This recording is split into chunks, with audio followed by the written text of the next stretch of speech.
अस्सलामुअलैकुम दोस्तों, मालूमाती दुनिया टीवी में आप सबको खुशामदीद कहता हूं। आज की वीडियो बहुत ही ज़्यादा ख़ास होने वाली है उन लोगों के लिए जो शाहिद अफरीदी के बहुत ज़्यादा फ़ैन हैं।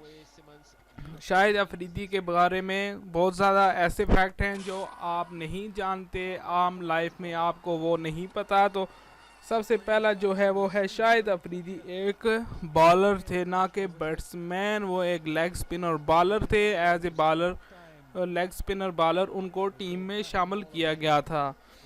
नंबर 2 जो फैक्ट है वो है अफरीदी ने तेज तरीन सेंचुरी बनाने के लिए किस बैट्समैन का जो बैट है वो इस्तेमाल किया था। वो थे सचिन तेंदुलकर। अफरीदी ने तेज तरीन सेंचुरी बनाने के लिए इंडियन क्रिकेटर सचिन तेंदुलकर का बैट इस्तेमाल किया था।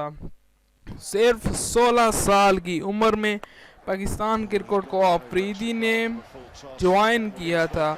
इस वक्त लेग स्पिनर मुश्ताक अहमद बुरी तरह इंजर्ड थे और पाकिस्तान के पास कोई और चॉइस नहीं थी सिवाय आफरीदी के। इस तरह से लकी आफरीदी को पाकिस्तान की तरफ से खेलने का सुनहरी मौका सिर्फ 16 साल की उम्र में हासिल हो गया था।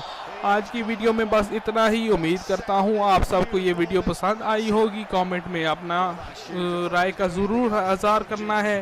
Thanks for